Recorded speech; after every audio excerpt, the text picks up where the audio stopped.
just a few seconds to start. And see, we wait. We have 8 speakers from all the world and from different sectors speaking about the topics, how the fitness industry can contribute to a healthier planet going through healthier bodies. And I'm happy to start today. We are with our guest speaker, Nerio Alessandri. Good morning, Nerio. Hello, everybody. Ciao, Fausto. Nerio, today, fine, thank you. And today is the first day in the majority of Italy that fitness club just opened. Could you please update the situation in these first hours of Italian fitness clubs? Thank you. Finally, today clubs open in Italy. After the lockdown, people need help because the lockdown impact is amazing problem for everybody in terms of sedentary, obesity, diabetes problem, mental health issue. And all the operators are positive in the long term, but are very afraid in the short term. But they have protocol, club are ready. They have protocol for health and prevention. Equipment create the natural distance because it's possible to manage the distance, the social distance. Digital technology like my wellness, manage booking and access. And the industry in Italy is ready. But it's important now to plan and to execute the long-term strategy and to create value in the long term, because we need to manage the short term in terms of emergency, but in the same time, we need to look forward. And the Italian people, they are very creative and they are very committed and they believe in the wellness opportunity, in the sustainability, thanks the exercise is medicine, and the lockdown problems and issue is to represent the amazing opportunity to improve the quality of life and to support people to increase the wellness benefit and the wellness quality of life. Thank you, Nerio. In your opinion, how we can use the digitalization in order to accelerate a culture based on prevention rather than cure, because fitness is about prevention. How can we use the digitalization and all the technology innovation? Okay, we know that in 5 weeks we have done a jump of 5 years. 5 weeks, the same in 5 years in terms of transformation, digital transformation.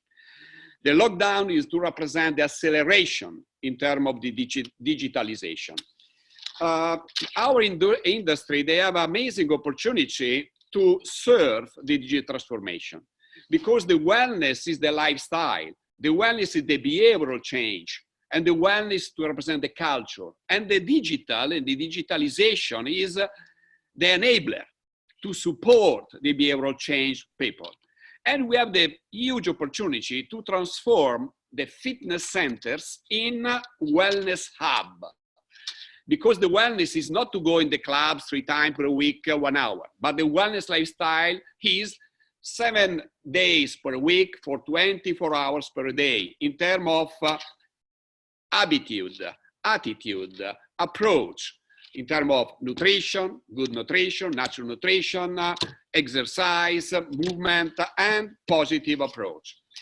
The digitalization means personalized wellness. Personalized wellness means precision wellness, means to plan and to customize the wellness lifestyle in terms of programs, education, tracking, analytics, and CRM. The wellness is the journey end to end.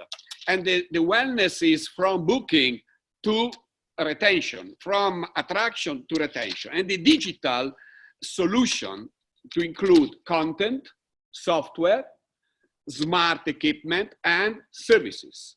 all together, in terms of wellness package, is the experience, is the training experience. And today, people, they like to train at home, during in the work, in the free time, in the club, during, and the wellness on the go is the real, today is the reality, is the reality. We launched many, many years ago, the wellness on the go, and the wellness on the go today is the natural approach.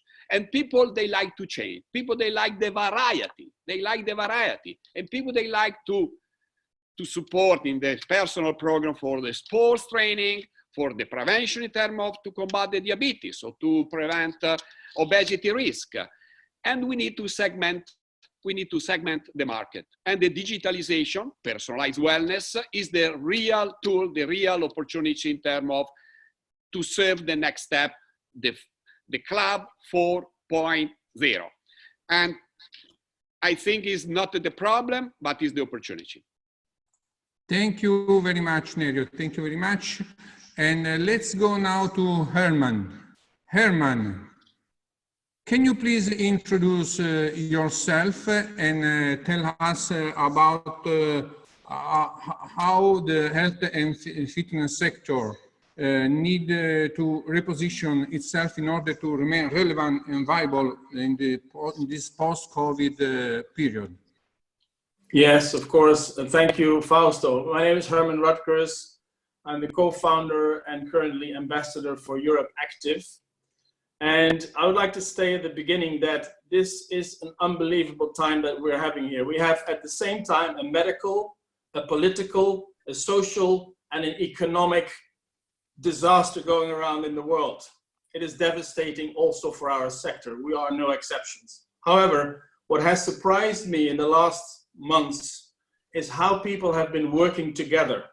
People who are competing in the market have come together to find together a solution for this common goal that Nerio just described. And we've seen people shoulder to shoulder, suppliers, club owners, working together in finding a solution. And in order to answer your question about do we need to reposition the sector, let me just go a little deeper into what is the sector today. And Nerio just alluded to that. And we just happen to have a very nice slide that shows the ecosystem that we are currently having, which is very different from the ecosystem we had only a few years ago. If you can show the slide, Fausto. So this is a slide from the latest Europe Active Deloitte market report. And if you see, we have grouped the ecosystem in 4 categories. If you go from the left-hand side, you see outdoor, indoor, digital, and suppliers. And these are the 4 broad groups. And within those groups, you can see the segmentation. And Nerio already talked about how this is really a very, very broad ecosystem that I will have no time to further elaborate on. You can find it in the report that you can download and get from the Europe Active website. If you now take the slide away, Fausto, I just want to make one comment that I think is very relevant to our sector. It used to be divided between, before Corona, we had equipment suppliers, but now equipment suppliers have become digital operators. Indoor operators have become outdoor operators. Offline clubs have now become online partners. It's a huge change from how it used to be, and things become even more complicated. And let me just mention you the relative newcomers to our ecosystem, meaning the big tech companies called Apple, Facebook, Instagram, Google, and of course Peloton. So we have a lot of dynamics changing in our sector. So in conclusion, answering your question, I don't think the sector as a whole needs to be repositioned, but some sectors and some elements of the sector need to be repositioned in order to further use the strong fundamentals for our sector that have not been changed. We're a source for good, we're a source for health, we're a source for wellness of mankind. And even after this lockdown in this COVID crisis, it's more and more clear to people that being fit and being well is very good and improves your immune system. So, and I'll come back in a question you're going to ask me later on a solution and a proposal for that. So that is the answer to your question. Thank you very much. Thank you, Herman. Let's go now to US with James. James, you have done a lot of research into diet. Do you think that diet may have an impact on contracting or dying from COVID-19? And we have seen your very interesting movie about this topic. Yeah, thanks so much for having me. So yeah, I mean, what we do know, according to the CDC, is that people with underlying health conditions, so hypertension, diabetes, heart disease, cancer, being overweight, those people are at far higher risk of dying from COVID. I'm not too sure about the contraction, but there was a very recent study done in the Lancet, one of the most prestigious journals, where they looked at COVID and the risks from dying. And for example, if you took a 45-year-old that has, say, 3 of the risk factors, hypertension, diabetes, and being overweight, let's say, that person is actually at almost 3 times greater risk of dying from COVID than a 72-year-old that has none of these risk factors. So although older people do tend to be dying, it's because as you get older, you tend to get these diseases. But it's really about preventing these diseases, because these comorbidities are increasing risk factors. And according to the Global Burden of Disease study, which is the largest study about disease risk, it shows that, you know, what we eat is a leading factor. So we know that lifestyle modifications can help prevent and reverse these underlying diseases. So we're talking about exercise, of course. We're talking about smoking cessation. We're talking about the stress reduction, lowering our cortisol levels. We're talking about getting good sleep. But it does seem that the predominant factor is having a healthier diet. So although all of these things link to the immune system, as the previous speaker was saying, it's actually really important as well to prevent these chronic diseases which are increasing the risk. And so, you know, the studies show that the top 4 foods that we can be eating to prevent these diseases and therefore decreasing our risk of dying from pandemics such as COVID is fruits and vegetables, whole grains, nuts and seeds. Another study just came out from the Imperial College London very recently, looking at new studies and meta-analyses showing again that those same foods can help prevent these underlying diseases. The only food group that it didn't look at were legumes, and other research is showing that that may be the most important food group. In Europe, you may say pulses, right? So beans, peas, lentils, actually reduces these risks of these chronic diseases. So again, in this group here, we're trying to improve lifestyle, exercise, better sleep, stress reduction, but we should also be promoting plant-based eating, not only for sort of these conditions that can be impacting us. Diet is the #1 killer, according to these studies, and the #1 cause, for example, in the US of disability with all these diseases. But it can also reduce, a healthy diet can also help reduce our risk of dying from the pandemics like COVID. So I would just encourage people really to promote people eating more fruits, vegetables, and other whole plant foods, and shifting towards a more plant-based diet based on the research. Thank you, James. Could you please tell something about your movie, quickly about yourself, your movie, your past experience in the UFC, and what you have done with your movie? Sure. So yeah, so I'm a trainer of elite government agencies, so Navy SEALs, US Marshals, and Marines, teaching combatives. I also won the Ultimate Fighter for the UFC, so I was a professional fighter, but I got injured. And so I document this journey. I come across research showing that gladiators were eating a plant-based diet.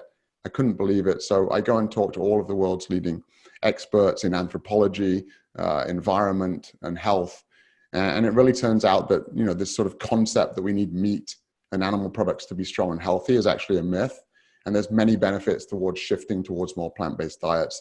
And that's what the Game Changers, which I produced, it's executive produced by James Cameron, Arnold Schwarzenegger, Jackie Chan, and some leading athletes. It really shows that eating meat is a myth, that we need that for strength, and that there's many benefits for both health and athletic performance towards switching to a more plant-based diet. Thank you, James. Thank you. Now let's go to Jonathan. Jonathan, can you please introduce yourself and tell your opinion about if the fitness industry need to reposition itself or not? You have more than 100 clubs in more than in 8 countries around Europe and not only, Israel as well. Can you please tell your opinion? Yes, thank you, Fausto. I'll share my screen if that's okay. And Yeah. I've got host disabled participant screen sharing. Can you enable that? Yeah, just one moment. Yeah, one moment. I enable it. Yeah, try now. Very good.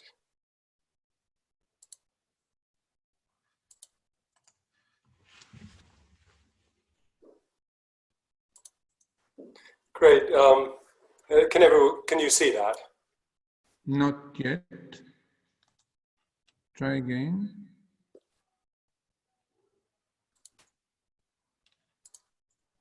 Yeah, it's starting. Perfect. Great. So, hello everyone, and thank you, Fausto. I think this is a really great topic that you've put together, and I really appreciate the fact that this series of webinars entitled "The Great Change" links the health of the body with the health of the planet, and that's really sort of where I'm going to go to. But I'm also conscious of the fact that I'm the only operator on the panel, and as a result of that, I should take an operational perspective, at least in the beginning. So you kindly invited me to come and speak at the beginning of the lockdown virtually, and I really advocated for everyone to take an agile approach. I believe that agility is the key to survival, and let's not pretend that this critical stage is really about survival. And agility means having the speed to make quick decisions and to execute them. And having secured survival, which basically talks about bringing our businesses, which have been in a period of crisis with no revenues or very little revenues, into a stage where they are cash flow positive. And having arrived at cash flow positive, or having achieved some confidence around your ability to survive as an operator, I would say that there are 3 points to survive, which is addressing the part of how can we be viable and relevant going forward. So the repositioning of 3 points to thrive is, the first one I would say is recapitalize. So there's plenty of research to show that the companies that did best out of the last financial crisis were those that had the liquidity and a strong capital structure to do so. So I'd recommend to sort of all companies out there to look at recapitalizing themselves, whether it be through their existing shareholder base, whether it be through new shareholders, whether it be through merger and acquisition. Herman mentioned that the sector is changing, the players in the sectors are changing. So I'd recommend to everyone to be very open to discussions and open to talking, so that you can strengthen your capital structure, because you need the liquidity to handle unexpected developments. Things will take longer than we expected. The ramp up back to cash flow positive may take longer, and repositioning yourself may require more capital.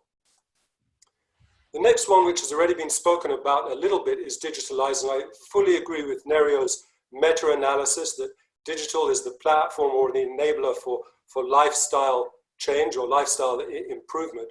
I'm approaching it from a slightly different angle. What I'm saying is that we all learn a lesson as operators here, that when the pandemic came and lockdown was forced upon us, we were all left empty-handed in terms of how to deal with our revenues. And what I'm saying here is, this is not so much a debate or a point around how digital is going to start taking the share of the market, or how indeed to increment digital services onto your services. What I'm really pointing at here is that every operator's got to have a plan that if and when another lockdown emerges, that you've got a digital mechanism or a digital platform to monetize your brand and to monetize the services that you can offer. So capitalize, digitalize, and most importantly, strategize. So repositioning comes, or has to be looked at from my perspective, through the lens of strategy. And I've been speaking about this for several years different forums. And basically, strategy is about choice. It's about where to play, where to position yourself, and then how to win in the place where you're playing.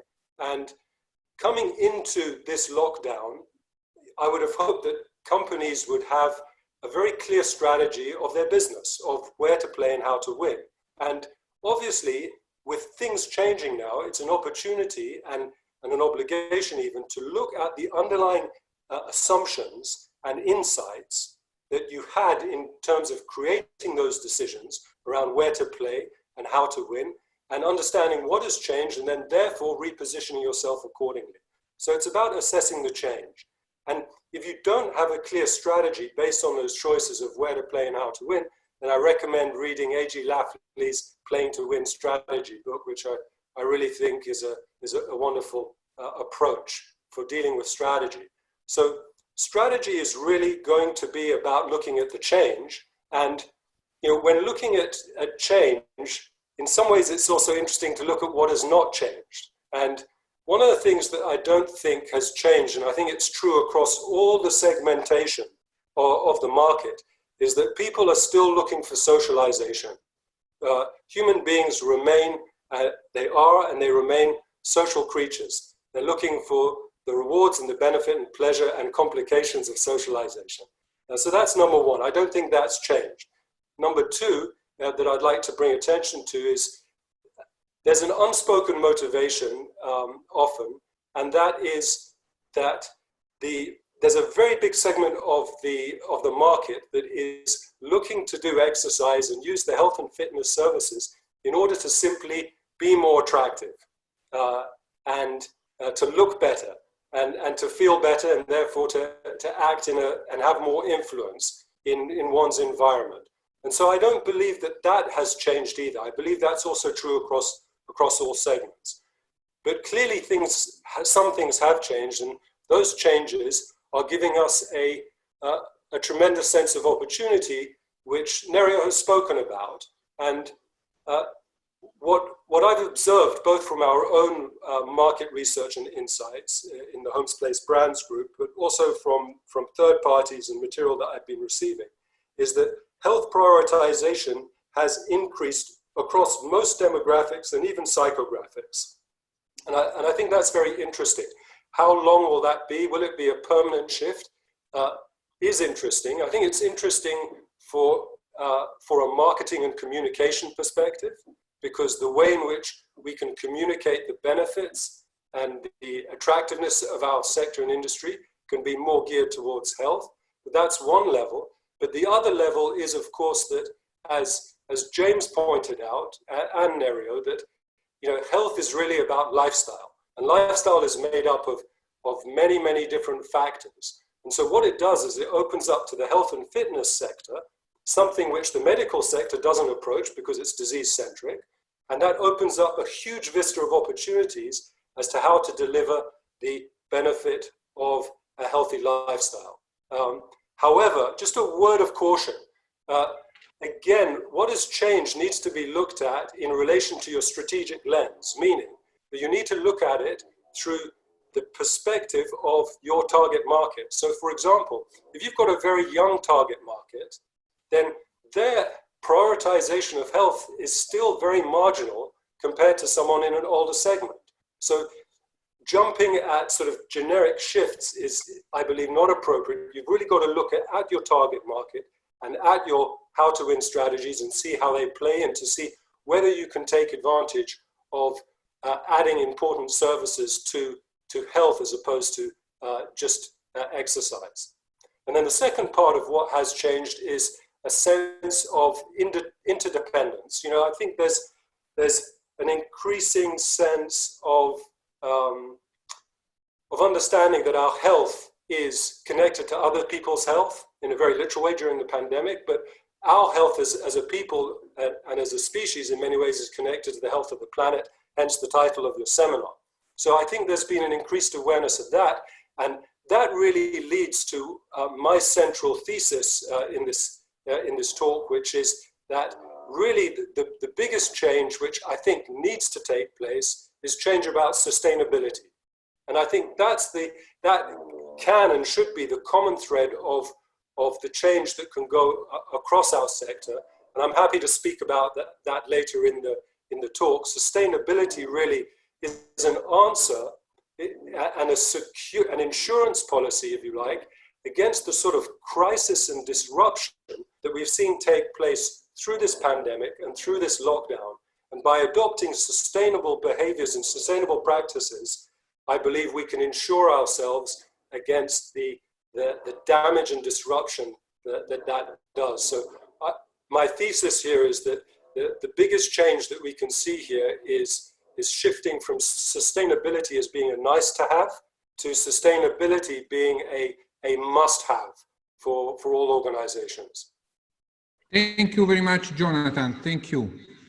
Now let's go to another Fisher, but Kilian Fisher from Ireland. Kilian, you represent URSA. In this webinar, we are very happy because we have a Europe active in URSA and an operator and also a supplier and other experts all together. This is very good, united together to improve the health of the planet. Kilian, what do you think about the idea of repositioning of the fitness industry? What's your vision? Hey, good afternoon. Just introducing myself first. So, Kilian Fisher from URSA, the Global Trade Association for the whole sports, fitness, aquatics industry. My role with URSA is on the international public policy side. So, really everything to do with public policy outside the States and also some inclusive fitness within the US. And answering Foster's question, which really takes it into that whole era. So, in terms of repositioning, I mean, Jonathan mentioned there, no relation, I don't think, but mentioned there in terms of the connection more between health and the industry. We've talked about this for years and years and years. And even back when I managed clubs, actually back in the UK, we're involved in GP exercise referral, which crosses now into Robert's area, who will speak in a few minutes on the exercise medicine. But one thing I think we have an opportunity now, and I hate to use the word opportunity because we're going through such challenging times with COVID-19, but I think for everybody's benefit is actually to really build on that opportunity now to link in our whole industry more and more with health. And that's where, you look at the whole public policy side, the whole advocacy, where we need to get to governments, and whether that's at national level, the European Commission, a federal level in the US and so on, to actually look at them supporting the industry more, supporting activities, supporting programs, because by doing that, they can actually help towards better health, towards reducing healthcare costs. Like, we know there's so much emphasis on fixing people rather than trying to preventative health. And I know that's not a new subject, but I think the opportunity really is here now to actually connect those dots more. I mean, you mentioned, Foster, about everybody really working together more. And I think that's all part of it, that it's getting out of silos. So to give an example, I mean, I know in the social media and the publicity side, you put me up as URSA representative to the WHO, the World Health Organization. So let me mention a little bit about that, as I know you're keen to kind of touch on that. We've been involved in the pre-COVID-19 days with the WHO over the last couple of years on the sports sector dialogue side. What that actually means is really WHO talking to us from what they call as the private sector, even though we have lots of clubs out there who are in the municipality and the public sector as well as private, but they still look at all of us as being the private sector. So we've been in dialogue with the WHO together with the WFSGI, which is basically the World's Sports Manufacturers Association, representing 80% of all sports and fitness brands.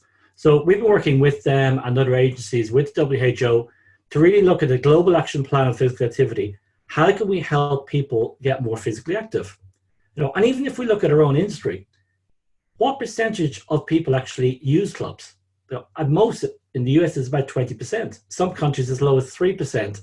So how can we get more people into clubs? How can we get more people physically active, regardless of whether it's in our clubs or it's outside or wherever it actually is? So it's working with WHO and other agencies to actually find the practical solutions. So not just having a strategy on the shelf. And I agree with Jonathan mentioned about strategizing, very crucial, because to put things into practice, you have to really look at what your strategy is in the first place. So relating that back to clubs and where we are now, it is for clubs really to sit back, look at where they are, what the model is. So I know Nerio started talking in terms of the whole digital side and increasing that. Socialization was mentioned. I think it's all part of the new world.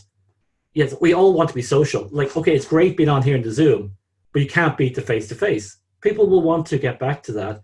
So I think we'll lose some members in clubs, but there's also a whole new cohort. So we've had some of our federation members, for example, in Poland, in Spain, Australia, have all started research on the consumer side. And I know in Poland, for example, the survey they did identified 11% of the population wants to join a gym for the first time. That's a huge opportunity there. Disability was mentioned by James. So one of the projects we're involved in is with UNESCO, and it's Universal Fitness Innovation Transformation. It's all about changing the whole culture of clubs so that we're more inclusive. What about that other 80% of the population? One of the facts we use, I've never been pulled up on this yet, is that 98% of us in our lifetime will have a disability.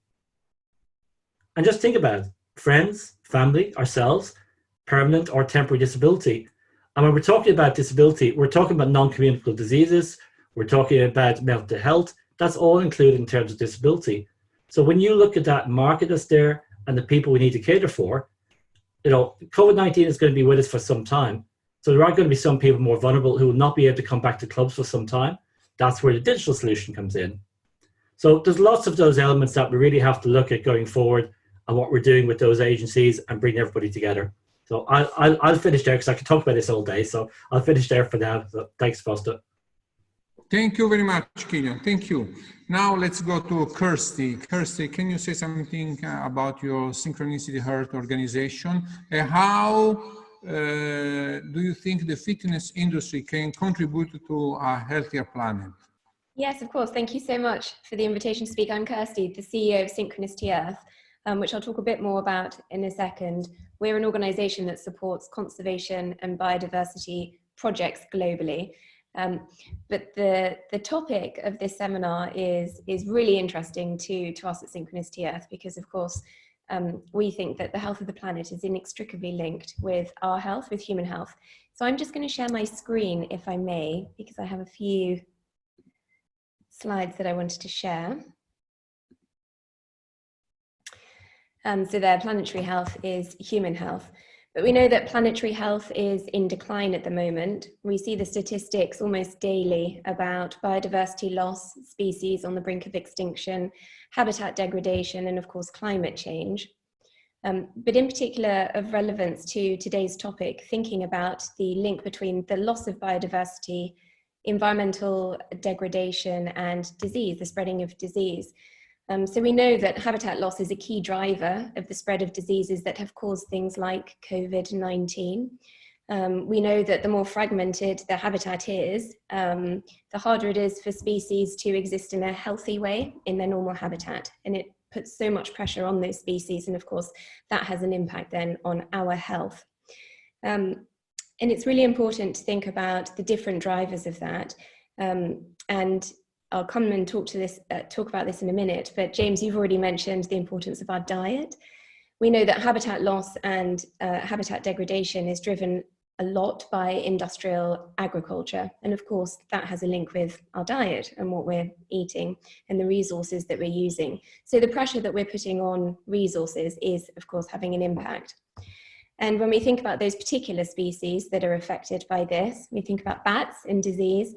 And there's clear evidence to show that not only COVID has come from bats, but also the recent SARS, MERS, and various other similar respiratory diseases, we call them zoonotic diseases, have actually come from bats. So it's really important in our view to think about preserving and conserving biodiversity and those species that are going to have an impact on us.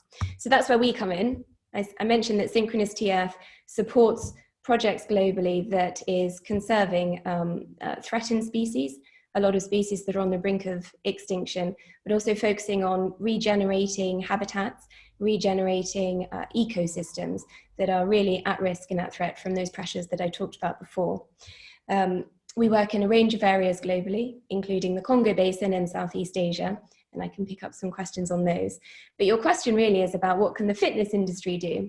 So thinking about those pressures that I've talked about and those opportunities for really conserving nature and supporting a thriving and healthy biodiverse ecosystems. I thought there are a couple of things that the fitness industry could think about. You can make a difference by raising awareness with your client base. We hear lots about this in the news, but of course, every little helps in terms of getting the message out there. Promoting the link, as you are here on this webinar, between planetary health and human health.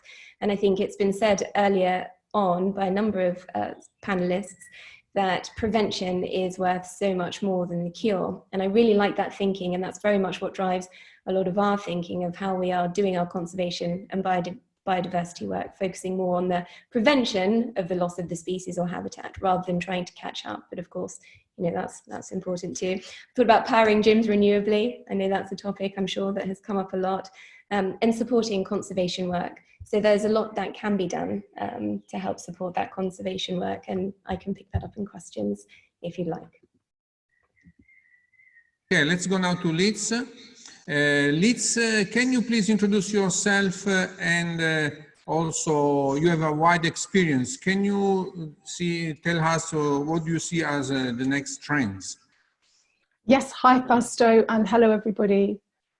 I'm Liz Terry. I'm the editor of HCM magazine in the UK. We are a global business writing about the health and fitness market across digital and print platforms, and we've been in business for 40 years now, so you know, we've got a long view on all of this. First has just asked me to have a look at some threats and opportunities from the operational side and maybe pick up some trends. And I think that one of the first things that we're observing is that when we locked down all around the world, we basically put our businesses into suspended animation. They were in hibernation. Now we're starting to open up. It's a different world completely, and in many cases we should be looking at this as almost launching a new business. So things need to be market tested with consumers. We need to really figure out a new way forward. We feel that's very important. I think the biggest challenge starts now. It's a different set of threats, I guess, when you come out of hibernation, in terms of we are now becoming absolutely required to keep up to date with the science and to understand the impact of this virus on our businesses, not just for the current crisis, but as Jonathan said earlier, you know, for a potential second wave. So we're needing to keep up to date with the science and understand how that impacts on our operations. And this is changing every day. And so although I'm full of awe with the way that Herman and the trade associations across Europe have coordinated the response and come up with new operating standards for gyms, and the incredible speed with which those have been implemented, we have to keep track of that. So this isn't just a one-off thing. This is a moving forward, dynamic situation. You know, every day we're hearing new science about the way this virus spreads, and the latest news is that it's very much related to saliva, effectively. And so we're going to need to control the air probably a lot more than we had appreciated at the beginning. Not just in terms of distancing, but in terms of how we're cleaning and circulating the air. So they now think it's 19 times safer to be outside. And I think what that's going to do in part is point a lot of people to really rapidly expanding their outdoor fitness offerings. I think we're going to see a big trend towards outdoor fitness in whatever way that can be delivered. So whether that's restarting running clubs, whether that's building sort of semi-outdoor facilities to shelter in the worst weather, but still starting to move some of the operations outside. And, you know, the 1,001 creative ways in which this industry is going to tackle this challenge. But, you know, that's just one part of it. Keeping up to date with the science is going to be a lot to do with consumer confidence. And I feel that the whole of the way forward for us is going to be generational. There will be some people of some ages who really are almost indifferent to this and just want to get back to the gym. There will be others who are possibly so terrified by the fear that's been being marketed by governments that they might never go back. So this is where some gym operators might need to pivot their businesses to attract new clientele.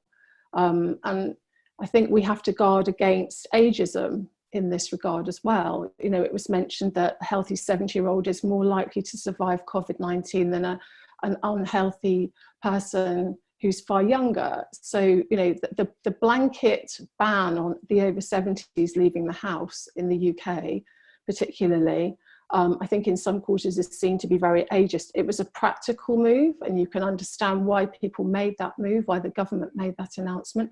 Just we have to act now. But going forward, I think we can take a more nuanced approach. And this is potentially where gyms can help and health club operators can help by starting to enable people to really understand the risk that they're exposed to, potentially by adding things like testing services which establish their biological age rather than their chronological age, and sort of giving them a better idea of the risk profile that they personally are living with. We wrote recently about the possibility of gyms becoming a base for COVID-19 recovery programs, for example. So I think there are opportunities there for starting to really contribute to the way forward. You know, this isn't just about helping people get over their corona bod. They reckon people have put on 6 pounds on average during the lockdown, so we've got some work to do there. But there are other sort of deeper levels of support which we can give people in terms of building their immunity and helping them to recover from the virus if they've had it, because it can leave some quite serious sort of scarrings behind. So yeah, those are just a few insights from me, and I'm happy to talk further on those later. Thank you very much. Thank you. Now let's go back to US and to Robert Sallis. Robert Sallis, exercise is medicine. Could you, Robert, please tell us something about your organization, and what do you think about how the fitness industry can improve the health of the people? Well, thanks, Fausto. It's a pleasure to be here. And, you know, I'm a family medicine physician, sports medicine physician, and I started this initiative, Exercise is Medicine, which is sort of meant to merge the fitness industry with the healthcare industry. You know, as a family physician, I've been very frustrated that I can't refer patients to somebody to help them improve their fitness. And this pandemic, to me, has really highlighted globally the poor health. It's been an unmasker of diseases which are directly related to inactivity. And a frustrating part of this whole thing to me, particularly in the United States, is the lack of emphasis on improving lifestyles. When we talk about preventing and treating this disease, it almost never comes up. The focus is entirely on trying to find a vaccine, trying to find an effective treatment. And at this point, we don't have one. And so I think there's a tremendous opportunity for the fitness industry to position itself as an answer, as the best treatment that we have for this pandemic, for the COVID-19 virus. And as Nerio pointed out, I think we have to talk about a personalized approach for each patient. I need to be able to offer them a personalized approach to their fitness. And I've been frustrated that one of the first things that closed down was gyms. There was very little emphasis on promoting physical activity. And certainly there are things in gyms that could be done safely, things like tennis and outdoor activities. I'm just frustrated those those weren't allowed to continue. So I think at this point, the fitness industry needs to think about how they can be personalized for each patient, particularly those who have chronic diseases, those who have disabilities. And Fausto, I'm sure I know that you're aware of the work that I've done with the Claremont Club in Southern California, where a gym really has just adapted itself to be the answer. It's personalized for patients, everybody who, from patients who have spinal cord injuries all the way to those with Parkinson's disease. You know, we've developed programs for patients with chronic diseases and shown that it can work. And I just think now is the time. We don't have an effective treatment. We don't have a vaccine. The one thing we do know, if patients will be physically active, it helps strengthen their immune system. It reduces the effects of this isolation, which I think are going to be even worse. So much self-isolation is going to have a toll on people going forward. And I think gyms and what the fitness industry can offer are going to be tremendously important for us to recover. And I think it needs to be talked about. And I think we need to do all that we can to get this out there, that this is the one strategy we know works. Getting people fit, having them be active does reduce the chances of getting the virus. And if you've had the virus, You know, it's more than just your corona bod. It's trying to recover your lungs and trying to prevent getting the virus again. We're not even sure that once you have it, you may be able to get it again. It's going to be tremendously important that people know that a healthy lifestyle that's centered around physical activity is going to be the most important thing they can do. Thank you very much, Robert. Okay, let's leave the question at the end of the webinar and let's go straight to the second round. Only 2 minutes each for the final thoughts. And let's start again with Nerio. Nerio, National Geographic defined you a green leader. Do you think it's possible to combine profits, technology, and sustainability? Thank you, Fausto. Health is wealth. The health is the real value for the humanity and is the real sustainability. I think that we need to evolve from green economy to the wellness economy, thanks to the human-centric approach. And the profitability is the engine of the innovation. I think this is the real sustainability is the balance between the profit, sustainable, and the value creation. Our job all together is creating value together. And I'm sure that the health is wealth, because health is the opportunity for government to reduce the health cost.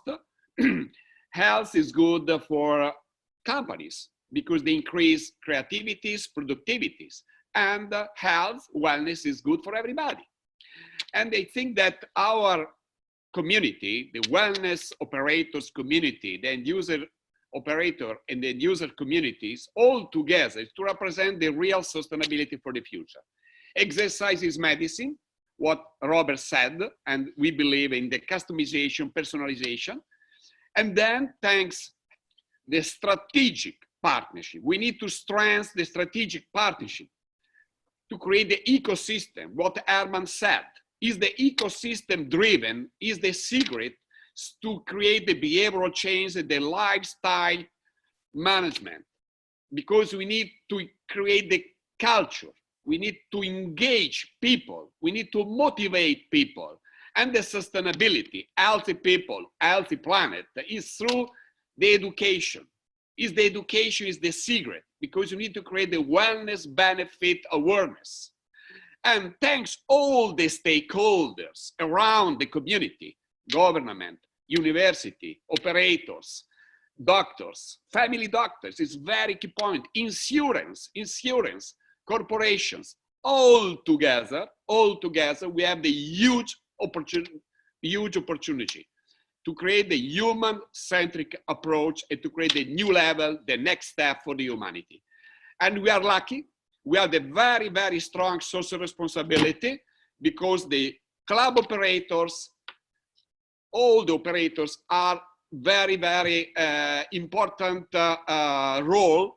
And Technogym, we invest, and we continue to invest in innovation, in the digital research, medical research. And I believe in our industry for the long term, but we need to strengthen the strategic partnership. The long-term strategic partners is the trust, is the center. Thank you very much, Nerio. Thank you. And now let's go back to Herman. Herman, what's the point of view of Europe Active? And do you think that our sector needs to have a voice in the public health policy? What do you think I was going to say? Of course, I will say yes. I have been 13 years battling in the trenches in Brussels. And you know, and some of you have been involved in the public policy. It is extremely frustrating very often. It's difficult, it's painful, but at the same time, very rewarding and very beneficial and valuable. So we have many, and it's been said by Dr. Sallis and Nerio and also James, there are many scientific reports that show the economic, social, medical benefits of exercise. Every euro spent on promoting health and on fitness generates 3 euros in economic benefits for society. That should be brought out much, much stronger. We have libraries full of studies to underpin this statement. Yet, in Europe, we spend 1.3 trillion euros every year, 1.3 trillion every year on so-called health budgets.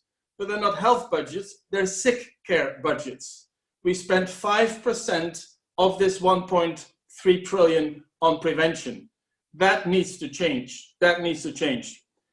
And that's why we need to develop collectively with the partners in this ecosystem a much stronger voice in public policy. Several national associations have done a fantastic job so far in promoting and defending the sector. Europe Active has created a strong COVID-19 information center in the last 2 months. We have supported national associations, intensified the representation at EU level, as well as at the dialogue with the WHO through Professor Alfonso Jimenez, our board member, and Andreas Paulsen. And if you can show now the slide that shows you the campaign. This Friday, there will be a European-wide campaign called Be Active Hour. This is to show it's not about talking, it's about doing things. And this is a widely supported campaign, supported by, among others, Technogym, thank you, Nerio, and MyZone, GoFit, and some other people. I won't spend too much time on this, but it's this Saturday at 5 o'clock Central European time. We hope to get millions of Europeans to be active, and you can still participate in that and go to the Europe Active website to find this particular thing. You can go to the next slide and skip the next slide.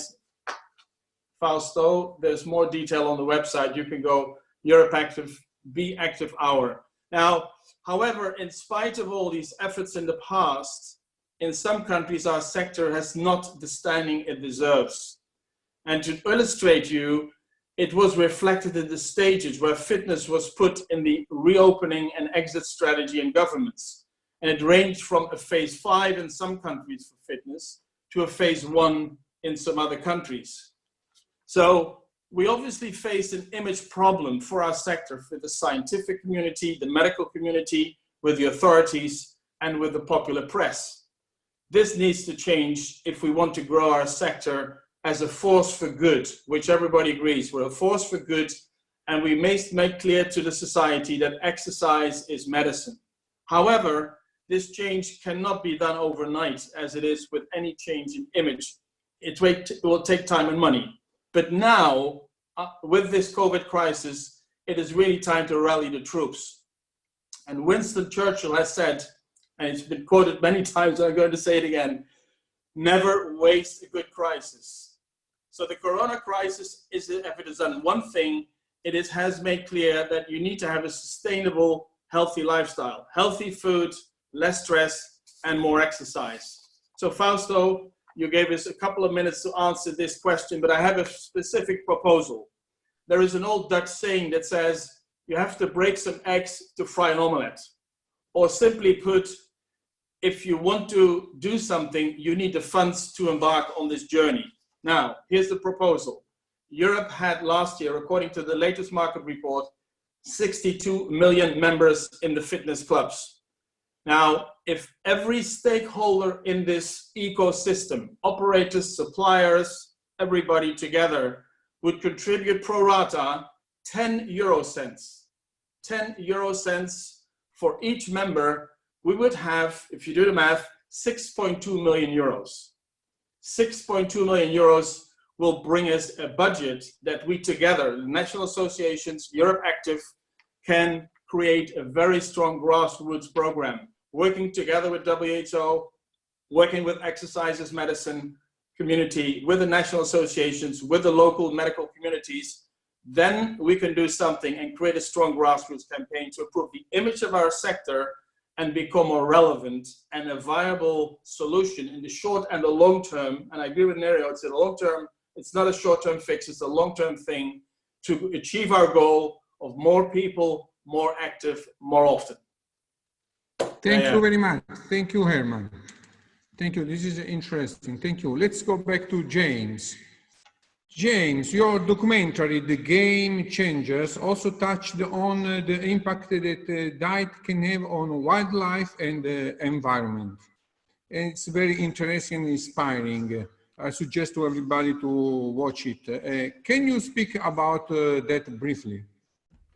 Yeah, absolutely. I mean, Kirsty sort of touched on it there with the industrial agriculture being having such a huge impact, and sort of to dial down on that.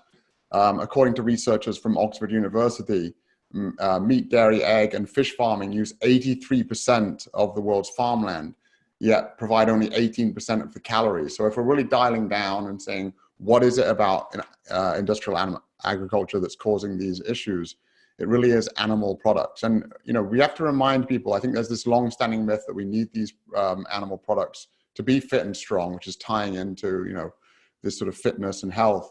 But animals are really the middlemen, right? Where do they get their protein from? They get them from plants. So I think we have to help dispel this myth that we need these foods when they're causing so much destruction. For example, 70% of the former forests in the Amazon are now used to graze cattle, with much of the remainder used to grow feed crops to feed those cattle.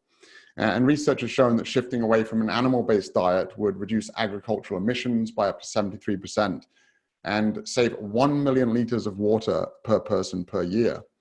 Now, we have to remember that, as Kirsty also mentioned, a lot of these diseases are zoonotic, you know, animal-based in origin. So there was the bird flu, the swine flu, and COVID-19. Now, in some cases, they're wild animals, but in many cases, they're actually factory farm animals. And we have to think about what we've been suggested to do right now is to everyone to isolate and separate and not be near people.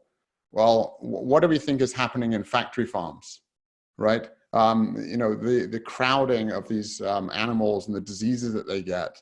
And then we wonder why, you know, these diseases are transferring to humans. So people, you know, I think they struggle to see why something that they put in their mouth could impact something such as this pandemic. But it's very clear, 3 out of 4 pandemics are of zoonotic origin. And so we have to really look back and say, okay, the choices that I make every day and an impact that I can have right now is to switch and, again, eat more plants. So I think from a health perspective, as we talked about before, I believe there's a lot of performance benefits also to switching to a more plant-based diet. But we certainly know that from an environmental perspective and preventing these future pandemics, that switching away from animal products towards more plant-based products is the way to go. And I think that also, you know, there's a value add that we can give to clients. If you've got a gym chain and now you can add on these values through digitized products such as apps, you know, suggesting a shift, having meal planners, nutrition offerings, and also things like, you know, meditation, bringing that in through digitization, having apps, because we know that stress reduction can help. But I think that, you know, it seems so far, it seems very unrelated to talk about wildlife and animals and things like that. But we know that if we really do want to prevent these future pandemics and a chance from, you know, a chance to survive from them, we do really need to shift towards a more plant-based diet. And there's a lot more data about this on our website, GameChangersMovie.com.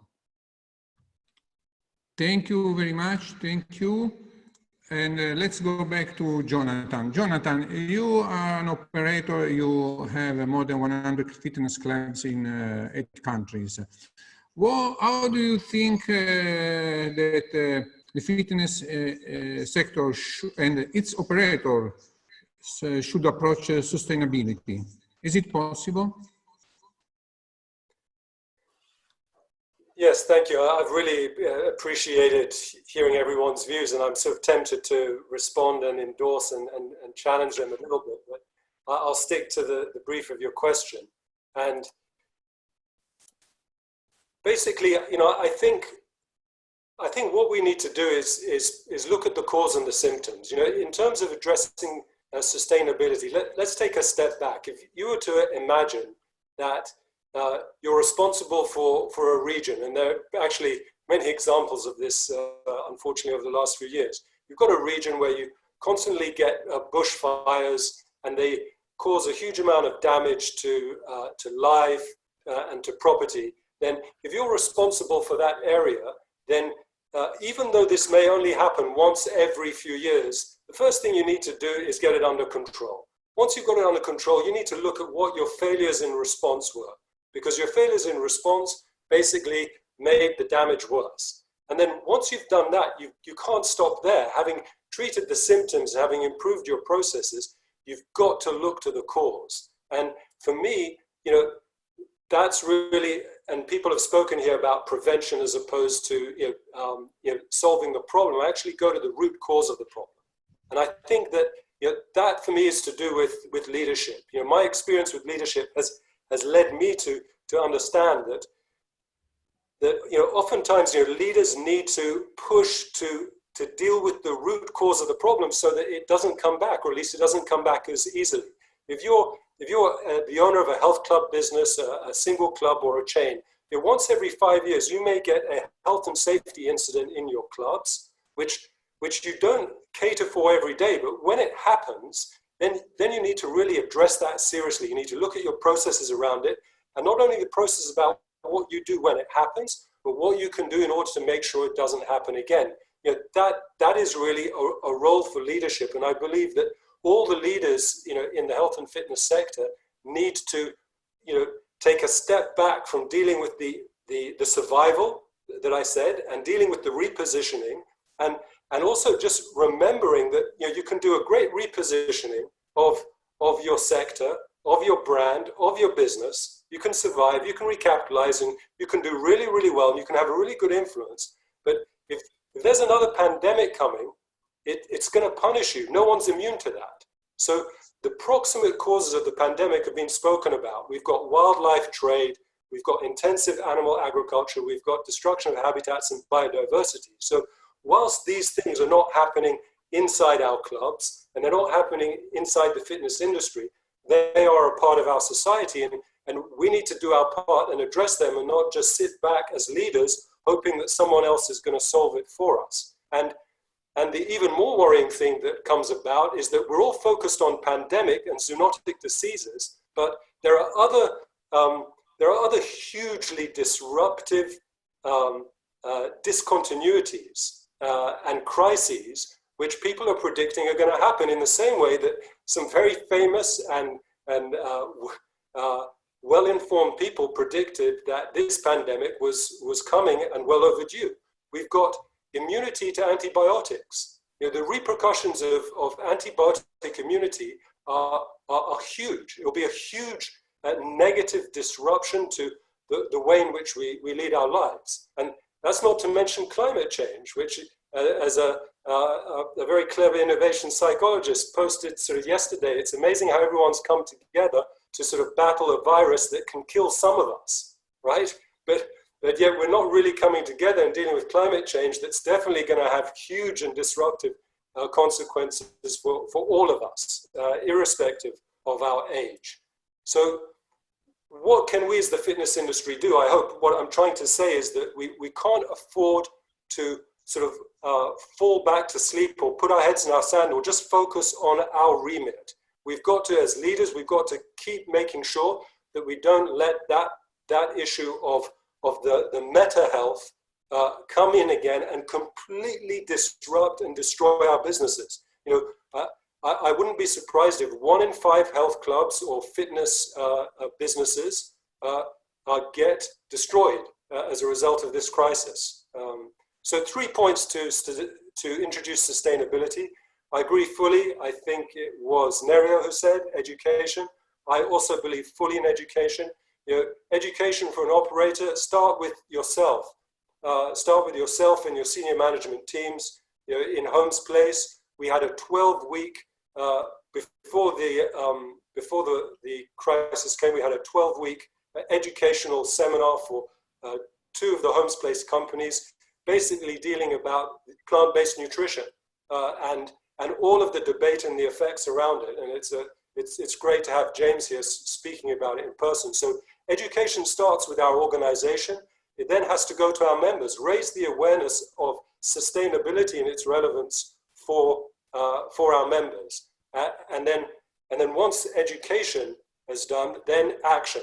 Start with some small steps. It's not all or nothing.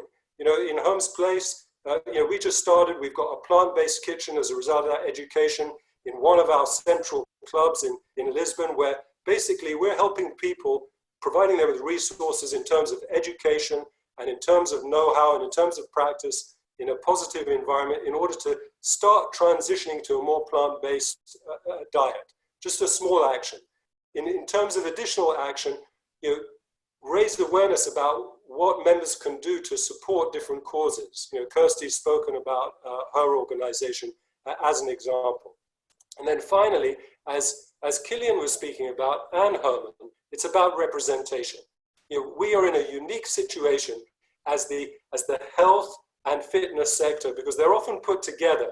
And as Nerio and Herman have said, in many ways, quite justifiably, the fitness sector hasn't earned its credentials around health because it's been too focused in some ways on only exercise. And I think it's got to broaden its approach. And I believe if it can broaden its approach, or at least contextualize its contribution around exercise into health in a balanced way, then I believe we're in a unique situation to gain a voice at the table in the important forums that are defining policy around sustainability. Thank you, Jonathan. And let's go to Kilian. Kilian, do you think we need a voice in the public health policy? Of course, but what's your vision? I see Herman smiling because I'm going to get the same answer as him initially. Of course we do. Yes, we do. I see two sides. I'm just trying to answer this briefly, obviously in 2 minutes. I see two sides to public health at the moment, particularly within the COVID-19 crisis, and a number of the panelists have talked about building up immune systems. So I think it's actually proving the benefit, not just of our sector, but of physical activity generally, and really try to argue that case. And that's part of the dialogue and the work we do in WHO to make sure we capture enough research, enough evidence to actually really show that case. Again, it's back, I mentioned earlier, getting out of our silos, everybody working together really in harmony to try and bring that to fruition. The other side of, if you like, health and safety, in terms of clubs reopening, I mean, URSA's been criticized in some quarters for pushing for clubs to be reopened, to put in the first phase.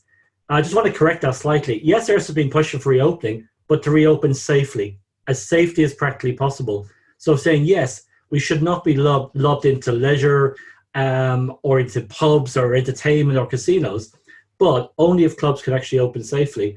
So, we've been working very much along that. There's a lot of free resources up on the URSA website.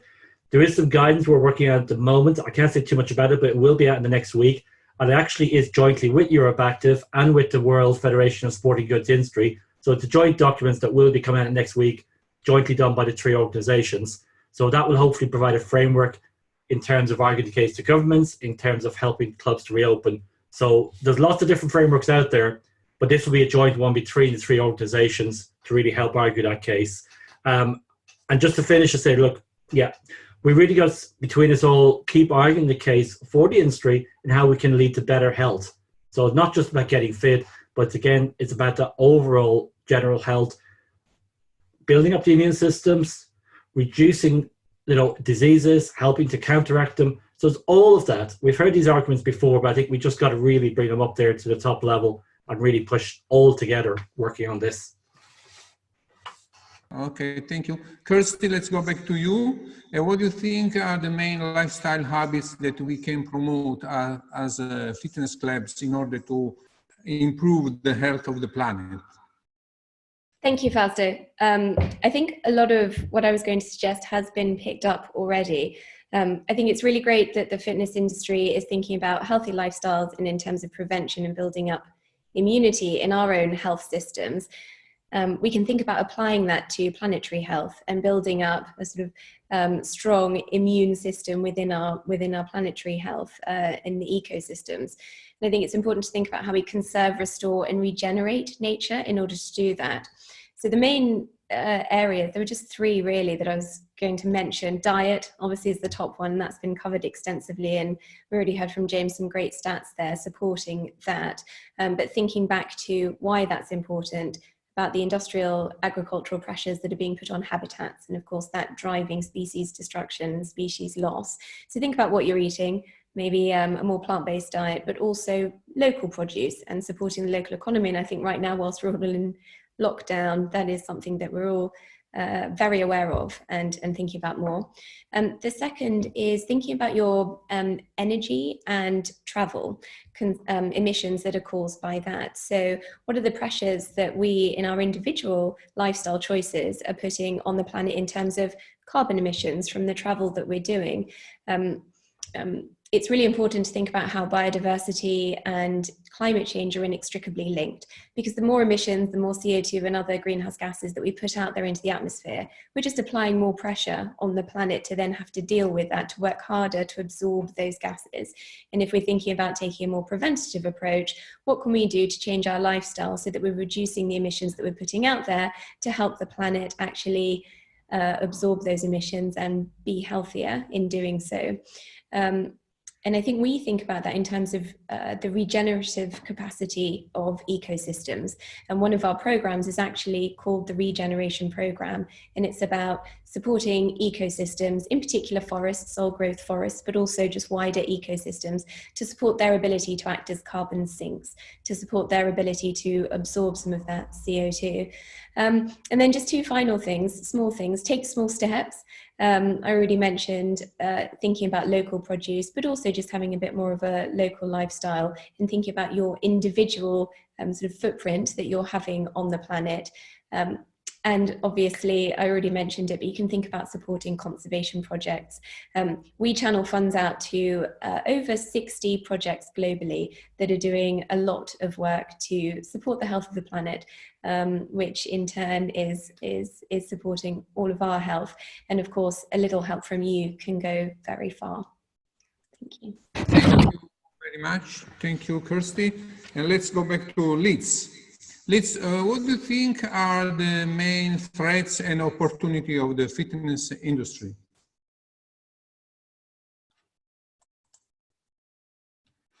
Let's see. Yeah. Liz? Yeah.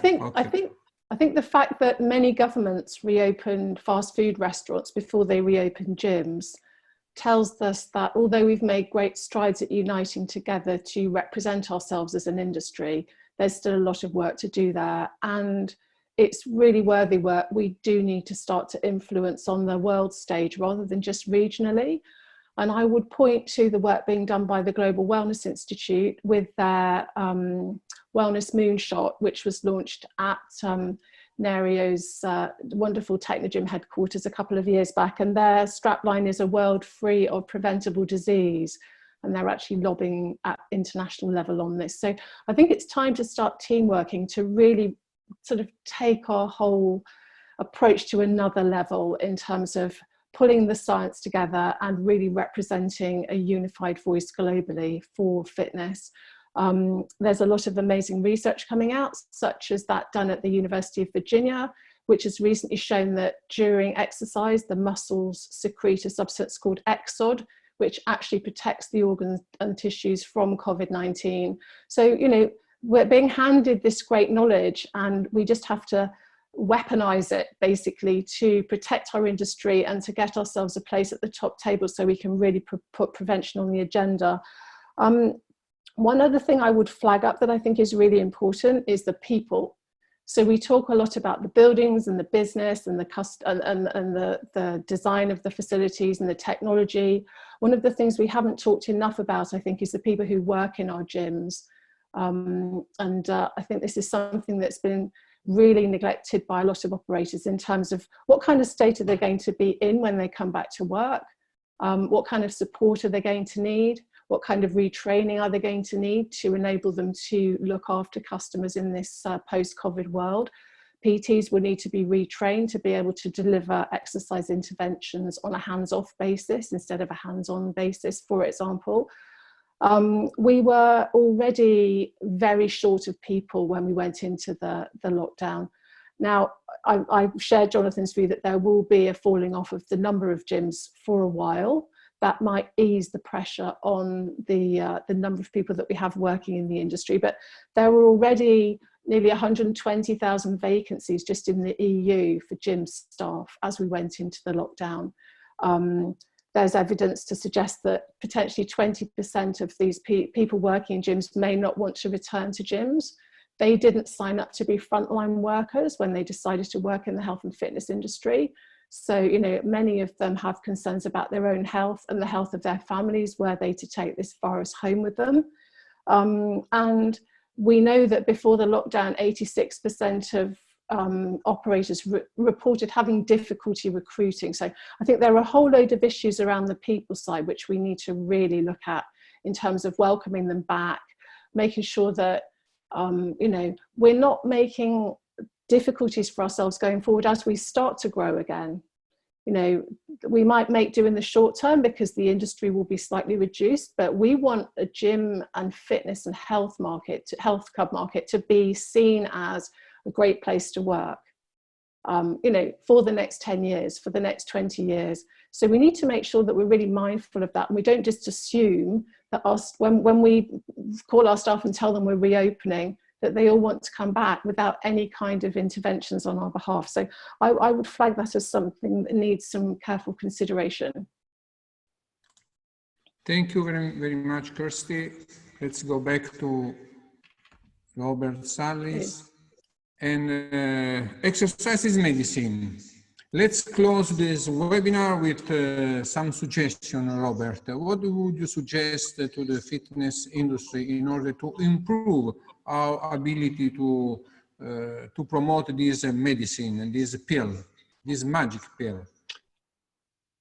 Yeah, thanks, Fausto. Boy, there's been some great ideas shared on here and some interesting perspectives that I hadn't really thought about until now, and it's really got my head kind of spinning with a lot of ideas. You know, again, I think this virus has just highlighted that we've got unhealthy lifestyles around the world, and it's resulted in high rates of obesity and chronic disease that are the major risk factors for this virus. We've got to combat that. We've also, it's clear to me now too, we have an unhealthy planet, and we've got to work on that as well. But I think right now we have got to stop hiding in our houses waiting for pharmaceuticals to save us. You know, what if we don't have a vaccine? It's going to be a while. If we even get one, it's going to be a while before it's there. What if we don't have an effective treatment? We know that this virus is much less likely to infect healthier people. And so we've got to, I think, take action on that and take what we know works right now. And by getting people active, getting them to eat a proper diet, working on planetary health, the health of our planet, that is the strategy that I think we should pursue. In the meantime, I'm frustrated that we're pouring everything into a pharmaceutical cure. And I just think that that's going to be a false hope. And so I think we need to move forward, you know, sort of a call to action around the world to improve the lifestyle of our populations, that we are active every day, that we eat a healthy diet. That's where the focus needs to be. And if we do, in fact, come up with a pharmaceutical treatment or a vaccine, great. But if we don't, we need to be prepared for that outcome as well. And I think we know what to do. We keep putting it off. Always the solution in healthcare is we want a pill or a procedure, and it's a false hope. And so I just think it's time that the fitness industry step up and say, we've got solutions. We can adapt ourselves. I realize there are some major constraints going forward. It's not going to be business as usual, but clearly there are ways around it. You know, if the big supermarkets can figure out how to get people in and out safely, gyms can do the same. There are plenty of things we can do outside the gym, coaching virtually and things like that. So let's get started on those right away. I don't think there's time. Time is wasting. We need to start promoting healthy lifestyles as the solution to the virus, not waiting around for a cure or a vaccine. And I hope we can do that. Okay, thank you very much, Robert. And let's go now to 2 questions, and then we have finished. And let's go to Gabriella. Gabriella, can you choose, please, 2 questions, and then let's... we've had really great deal of questions, so I'll just go to Herman, you've actually excited a lot of people with the 10 cents grass movement. So what would you say is the next step after that? Yeah, the question to me is, what is the next step? Yeah. I think we need to stop talking. There is enough evidence. We have libraries full of evidence of the benefits of exercise, and we can work together with Exercise as Medicine movement. We just need to take the bull by the horns. And I'm more than happy to talk to the Board of Europe Active to say, can we make some very specific proposals and get the ball moving? This Friday is already the first thing that we're doing. We have the movement by Technogym with, get moving. So all of these things together we need to do. So more than happy to talk within Europe Active to say, let's take the bull by the horns and take this 10 cents per member target, because you need money to do the lobbying and to do the promotion. There is a fantastic booklet, by the way, from Technogym that I'd like to hold here, which is called Exercise is Medicine. This booklet needs to be in every club, on every desk, in every reception area. This is fantastic. You have it all here. All the proof is here. All we need to do is distribute it and make it worldwide known that we have a solution. But it takes money to do that. So all the stakeholders need to get together and put this €6 million on the table, and then we can do it. Thank you very much. Picking up from that, actually, what would be the specific actions, if any, that can be taken by the industry to obtain incentives for citizens towards their gym membership, which would encourage more people to use it? As you all said, the percentage is actually quite low. So yeah, Kilian. Yeah, just to pick up on that briefly, I mean, one thing IHRSA has been lobbying for some years in the US, which now has bipartisan support, is for what's called the FIT Act, which would give every adult and child in the US tax dollars towards any form of fitness or physical activity. There's also Fitness Industry Council of Canada were also successful in getting tax credits for adult and child fitness in Canada as well. So that's something we can actually use the example, looking at Canada, looking at the US, and giving those lessons out to other countries to try and argue for that as well. So that's one way of getting incentives. Brilliant. Yeah, that answers some questions about children as well, and how to get older people back into the gyms. And for all the other questions, I don't think we've got time, do we? No, unfortunately not, but we'll try to write something on the website. Okay, right. I want to thank all the speakers and all the attendees for joining, and take care of your body or your health and the health of your planet. And let's meet next week, next Monday, same time. Thank you very much. Have a nice week. Thank you very much. Ciao. Ciao.